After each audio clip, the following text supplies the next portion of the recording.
You're listening to WRVS 89.9, your community voice and your home of morning joy with gospel and inspiration every morning at 6 a.m. Your big bro on radio, Clay Mercer, here with you. And right now, it's the fourth Wednesday of the month, and it's time for Conversations with the Chancellor. And I'm joined by the Chancellor of Elizabeth City State University, Dr. Karrie Dixon. Chancellor Dixon, welcome to your show, and we got a lot to talk about today.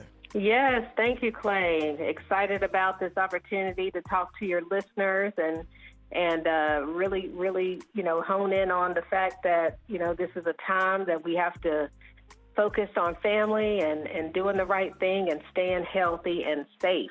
That's definitely correct. And again, we're dealing with uncertain times, but a lot of plans in motion. And we're going to talk a little bit about how it's affecting the university. We'll start off with some big news that came out yesterday as ECSU released the new fall academic schedule. I know we were excited to welcome the students back on campus in August. Tell the listeners a little bit about how the schedule was set up and how it benefits the students as well as the university. So we are very excited to let our students know that we will be open in the fall. We're anxious to bring them back to Elizabeth City and Elizabeth City State University. And so President Bill Roper actually has been convening the chancellors over the last few weeks, and we've been talking about the academic calendar. And they're leaving it up to each individual campus to determine when to start. And so at ECSU, we took feedback from our faculty, from our student leaders. We met with the SGA president, Jimmy Chambers, and his cabinet, as well as from all stakeholders, our board, our staff, to really look at what makes the best sense for ECSU. And a lot of this was guided by the CDC recommendations as well. And so the conclusion that most campuses in the UNC system have decided and are abiding by is the fact that when students come to campus, we want to keep them on campus as long as we can. And keep them on campus meaning so that they're not going back and forth. Any transmission of the virus is not good for anyone, whether that's the campus community or that student's family back home. And so we have decided to start classes a week earlier, and classes will start on Tuesday, August 11th. And having students come back a week earlier will allow us to end the semester earlier. So let me kind of break this down for you, Clay. Sure. So students come back on campus, first day of class is Tuesday, August 11th. So they will have time to move in prior to August 11th. But beware, this will be a slow move-in process because we have to make sure that social distancing is in place and all other restrictions that we are abiding by. So classes start August 11th. We will not have a fall break. We are eliminating fall break. We will not have Labor Day from the sense of the university being closed. We will still be teaching on Labor Day and Veterans Day. And what that does is allows us to have the proper amount of days for instruction so that we can end the semester when students leave for Thanksgiving. So when they leave for Thanksgiving on November 24th, they do not return back to campus until January. And so they have a longer winter break, which I'm sure a lot of them will appreciate. But from the standpoint of this schedule being a little different, this calendar being a little different than we have done so in the past, is mainly the priority here is keeping our students, our campus community, and their families safe. And of course, we can't make students stay on campus. We can't mandate that on the weekends, but what we can do is build a culture of expectation across the campus where we hold each other accountable for doing the right thing and also accountable for being safe and making sure that everyone is looking out for each other and looking out for the welfare of our entire campus community and their families. So we think that's going to definitely work well. It's going to be new, it's going to be different, but the other UNC campuses are pretty much doing the same type of thing in regards to starting earlier and ending sooner. Well, understanding that safety is a big priority of why this schedule has been altered, I'm sure that there'll be a few questions about the spring schedule and with the students not returning back until January. Has any decisions been made about how the spring schedule may be altered, or is that something that we'll reevaluate at a later date? So our plan now, in talking with the provost, is that we will reevaluate what we plan to do for spring. As of now, we are planning to come back in January. However, we're listening to the medical experts, and they are saying that, they're predicting an uptick of the virus during what we would know flu season. And so depending on how all of that comes together, flu season plus coronavirus may determine or may deter our opening for early January. We may have to push that back some. So we're going to reassess, reevaluate that, and then we'll let our students and their families, our faculty and staff, as well as our listeners know kind of what the plan is for the spring once we get a little more information and kind of see how the trends are going with the flu and with the coronavirus. It's Conversations with the Chancellor. Yours truly, Clay Mercer, with Chancellor Dixon. And Chancellor, since we're on the subject of the upcoming fall semester, it's important to mention what happened back on May 20th. The UNC System's Board of Governors voted to freeze tuition and fees for the 2020-2021 academic year, which means universities within the system will not raise their prices. Of course, ECSU is an NC Promise tuition institution. It may not have that much of an effect on us. So does it have an effect on the university overall? So as far as the tuition, it does not have an effect on us because our tuition is $500 per semester under the NC Promise program.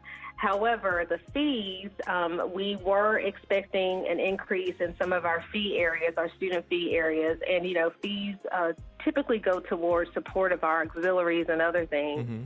Now, the UNC Board of Governors did put a 3% cap in on any increases around fees, so we, of course, have to stay within that cap. However, anytime there is a fee increase, it is well vetted on the campus. There's a rigorous process that fee increases, tuition increase conversations go through at the campus level before it reaches the Board of Trustees and then before it goes to the UNC Board of Governors for final approval. Mm-hmm. And so anytime a university asks for a fee increase, you must provide a justification as to why.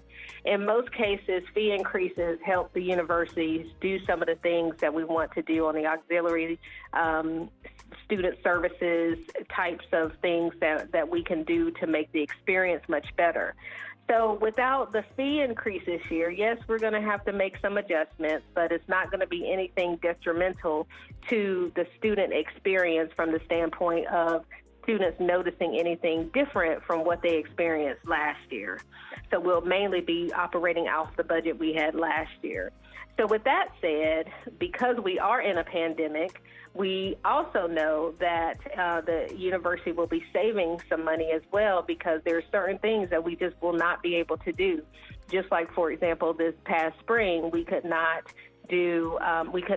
compete with our athletic programs because of the pandemic. Mm-hmm. And so things like that kind of balance out, and we're in a good place financially.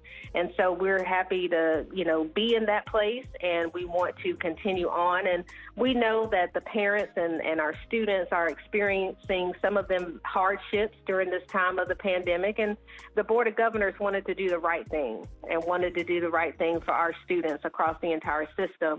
And we all support their decision not to increase tuition and fees, just because we want our families to really be able to predict what they're going to have to pay coming up for the fall, but also not to be worried about additional costs that may have come up with any type of increase. So I think this is a good thing for the Board of Governors, and we have been very supportive of this as well. You can find out more about this on our official website at ecsu.edu. You're listening to Conversations with the Chancellor. Clay Mercer here with Chancellor Dixon. And our recent ECSU graduates will not be returning in August, so they're off to conquer the challenges that await them. But some of our Vikings were included in the National Hbcu Commencement celebration, which was a virtual event that took place back on May 16th.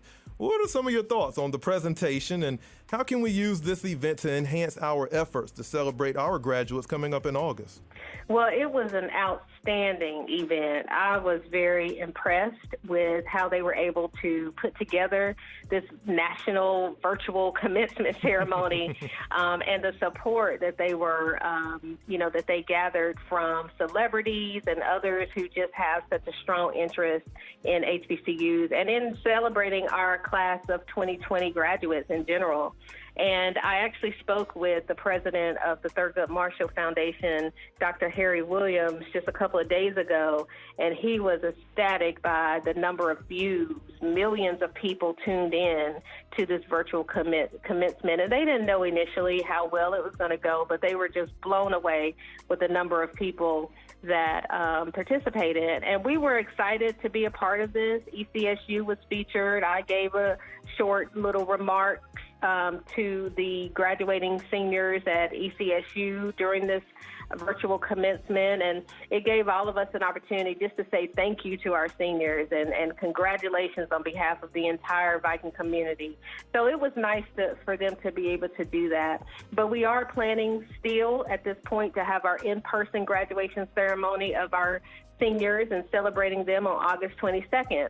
So hopefully, if everything is back to as close to normal as possible, we will still be able to do that on August 22nd on our campus to celebrate our seniors and their families. I hope that can happen. You're listening to Conversations with the Chancellor here on WRVS 89.9. And Chancellor, you recently became a member of the Women in Aviation Advisory Board, which is a nonprofit organization that encourages the advancement of women in all aviation and career fields. Of course, ECSU has a strong aviation program, which I'm sure most of the listeners know about. Tell us a little bit more about Women in Aviation and your role with them.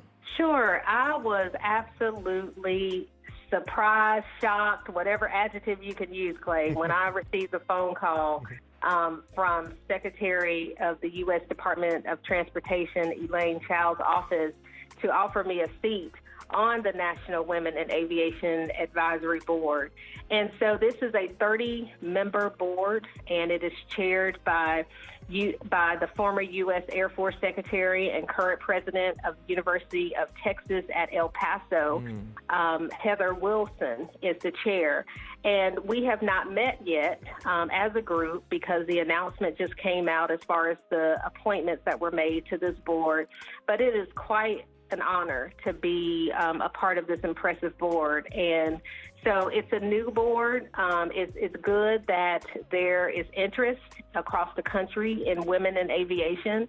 And as you mentioned, ECSU with our signature aviation program, I mean, what more can we ask for to get this type of national recognition to show that ECSU, we're producing pilots, we're doing a great job of it, and we want to continue to grow our aviation program. But the purpose of this board is to develop strategies and recommendations that would encourage women and girls to enter the field of aviation. And we know that we have a very small percentage of female students in our aviation program. So I think this will be great for women across the country to see ECSU, to see this board, the strategies we're putting in place to look at ways in which we can do more recruitment, more training, mentorship, more outreach for women in the aviation industry. So this is exciting. It's exciting for me. It's exciting for ECSU. It's exciting for the UNC system. It's exciting for North Carolina to have our only aviation program that offers a 4-year degree on this board, and me representing North Carolina and ECSU and the UNC system. And so this is something that I look to continue to expand our relationship with our U.S. Coast Guard right here in Elizabeth City.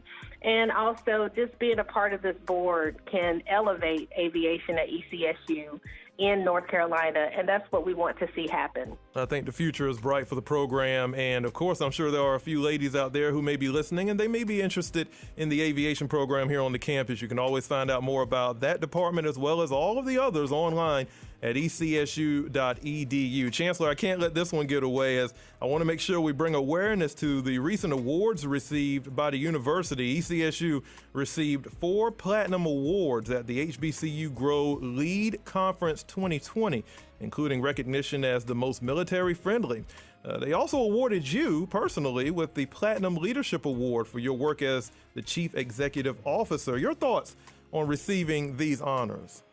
Once again, Clay, I was surprised and humbled by this recognition. And this is a recognition that, really tunes into the fact that, and I say this all the time, I do nothing on my own. This is all about the shoulders that I stand on. And I'm just so proud to lead such a wonderful team. My cabinet, it's just a group of outstanding individuals that are committed to forging the university's future. I want to thank everyone who wakes up every day, both our faculty, our staff, our students, everyone who wakes up every day to do and determined to do the best thing for the university. We have a wonderful group of Board of Trustee members who are committed, foundation board members, our alumni, just so many people who are really rooting for our institution. So to receive such a mention as these honors and at the platinum level that we were presented with really shows that ECSU is moving in the right direction, and we are quite honored that people are recognizing that. And we received four platinum awards. One, as you mentioned, was the Best Leadership Award that I received. But then also we received an award in innovation with our signature aviation program. So we had that award. And then also military friendly is one that you mentioned. And then our marketing and branding efforts of the aviation program was another. And so we have done a significant, put a lot of time and dedication into our branding of the university and our signature program.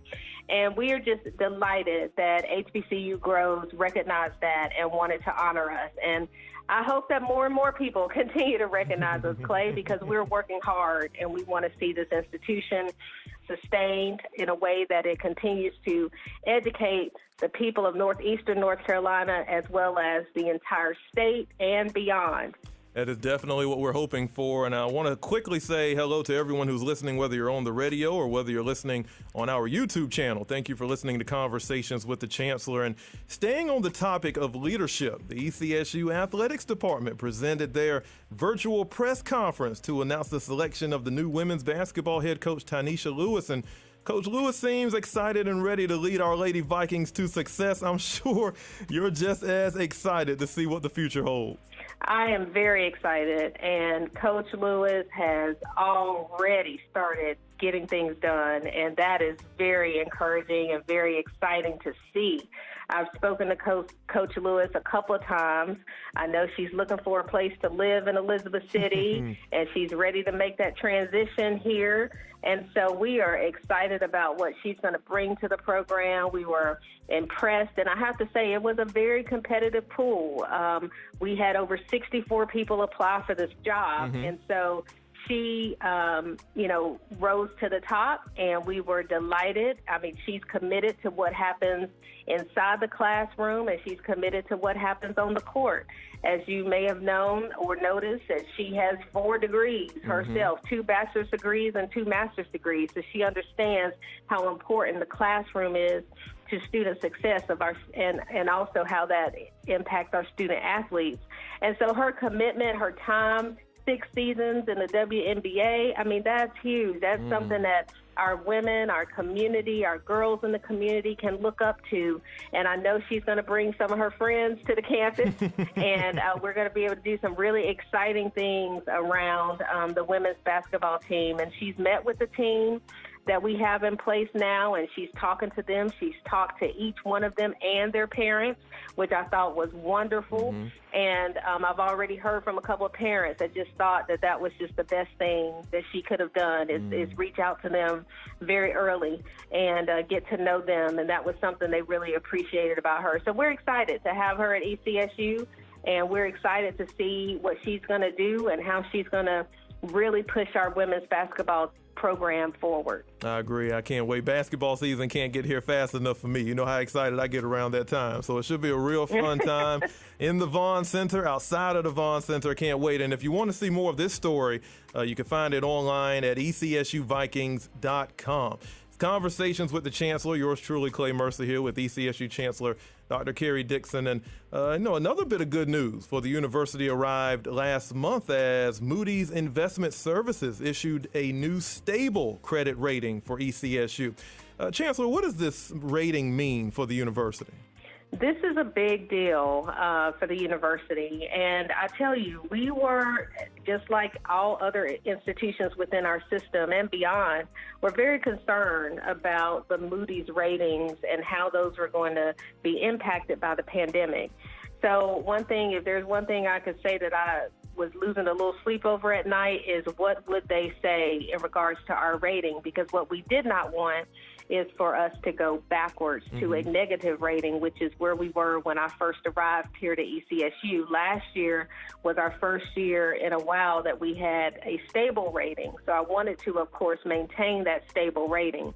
And so we were very, very excited to get the phone call last week that Moody's did issue a new credit rating for ECSU, declaring it once again stable with a Baa2 rating. And so we know that we are very fortunate to have a stable financial rating right now during a pandemic. And of course, not all institutions will experience that. And so we feel very fortunate. We are solid in our finances and where we are financially, and we want to keep pushing that forward and moving up in the ratings.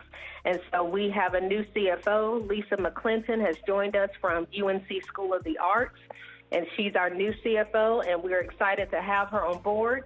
And she will be shepherding us and making sure that we are making strategic moves so that our rating continues to move up over the next few years. And so what we've learned from this pandemic is that as long as we continue to be good stewards of our finances and what we do for the university, we will reap the benefits of that when people look into our books and see that we're doing what we're supposed to do to keep the institution financially stable. It was good to get that stable credit rating, and if you want to see more about this story, you can find it on the ECSU Newsroom online at newsroom.ecsu.edu. Conversations with the Chancellor. And Chancellor, we've come to a somber moment here on the show as I want to take some time to reflect on the life of former ECSU Chancellor Dr. Thomas E.H. Conway, Jr. And Dr. Conway passed away back on May 15th. I had a chance to sit down and talk with Dr. Conway during his time as Chancellor, and many of those conversations took place on this very show. And he was a very good listener, always willing to answer my questions, and always easy to talk to. So, Chancellor, I know he was very influential with your life and your career. Talk about his legacy as Chancellor here at ECSU and some of the lessons that you learned over the years from Dr. Conway. Well, Clay, I have to tell you, I feel very fortunate to have known Dr. Conway. Chancellor Conway is what I still call him, even though he told me to stop calling him Chancellor Conway and to call him Thomas. But, I feel very fortunate to have known him, and the Viking community is definitely mourning his passing. I just feel blessed to have been able to talk to him about a week and a half before his passing. I called he and Mrs. Conway and had a great conversation with Mrs. Conway, and then she passed the phone over to him, and I was able to talk to him, and we laughed and talked for about 15 minutes or so. And so it was just, as I reflect back on that, it was just a time and a moment that I'll never forget. And the conversation that I had with him is one that I would never forget. But I've known Chancellor Conway for years, I know it has to be over 25 years. My husband and I were talking about it the other night, trying to calculate how many years, had we known Dr. Conway. And we met him back when we were my husband and I were both in undergrad. We were undergraduates at North Carolina State University. And everyone loved Chancellor Conway. Everyone loved Thomas Conway. He was always, as you mentioned, a great leader. He was always a great listener. You could have a conversation with him about anything. He was a philosopher. He gave you good advice. He always had some encouraging words to say, and also some good advice to give as it pertains to both your personal life and your professional life. Mm-hmm. And for that, I am so appreciative. But this is a man who gave over 40 years of his life to higher education. And you don't meet people like that who've given so much of their time, their energy, with the support of their family to higher ed. And the institutions that he touched, NC State, Fayetteville State, ECSU as chancellor. He's a graduate of A&T. So his touch has been just broadly immersed across North Carolina and beyond. And I have to tell you, I mean, the day that I received the phone call from Mrs. Conway that he had passed, and that was the day of his passing, my phone, as news traveled, just began to ring off the hook. Mm-hmm. Text messages, phones. You know, I didn't go to bed till after 1 o'clock that night, 1 o'clock the next morning, actually. I was on the phone. I was people were just in disbelief. Like, you have to be kidding me. Mm-hmm. I know he's not gone. And what was really interesting is that everyone that reached out to me by email, by text, by phone call, had a similar story about how he touched their lives in such a positive way. And that is a testament to who he was as a person, as a man. And I've always looked to him as a mentor. Thomas has always had my back, and I've always had his. And, you know, we've experienced some things, some challenges together, and we made it through. And, you know, just to have the support of his wife, Michelle. I mean, Michelle and Thomas always were together, always. And you knew that this man loved his wife, and that was, you know, what we knew. And we celebrated that all the time. And, you know, I would meet him and Michelle for dinner here in Elizabeth City. We would meet for dinner, and we would just sit and talk and just have a really good time. So he will be missed by many, many people, and his impact on ECSU. And I tell people now, I'm just blessed to be able to carry on his legacy at ECSU. I'm honored to serve this institution, but I'm even more honored to know that I'm continuing a legacy that he envisioned, and I want to do all that I can to continue that in his memory, and knowing that, you know, this was a really good person and a big loss to us all, but he will never be forgotten. He definitely made an impact on anyone that came in contact with him. And again, the family suggests making donations to the Dr. Thomas E.H. Conway Jr. Foundation. You can find out how you can make your pledge of support through our social media. It's Conversations with the Chancellor. And Chancellor, we've come to the end of the day's show, but again, we got a lot of information in, and we still have some details to give to the people about the upcoming ECSU Day of Giving this Friday. So I'm gonna go ahead and let you speak and give some final remarks to our listeners. Sure. So this Friday, May 29th, ECSU's Annual Day of Giving. This is a program you know and you hear about each year. And we are targeting our 4th Annual Day of Giving to reimagine Roebuck Stadium. And it's focused on how we want to rebuild, reimage our football stadium. So the immediate need, as many of you have probably heard, is the replacement of the football field. And we are in the process of doing that. We've raised money to do that. We're not done yet. We need more money to do that. So more donations to help us with the repairs that are necessary for the football field. But I have to tell you, it's looking great. And thank you for everyone who has already submitted donations towards this reimagining Roebuck Stadium. And all gifts will go towards our regular maintenance schedule that will include aeration, and seating to keep the field safe, healthy, and attractive for this upcoming season and future seasons. So I ask that all of you please consider giving during this Day of Giving on May 29th towards our Roebuck Stadium improvements. This is where our band performs. We want the fan experience to be great. And we also just want everyone to come together and rally around this stadium. This is a stadium that not only ECSU uses, this is a stadium that the community uses, a track that the community uses.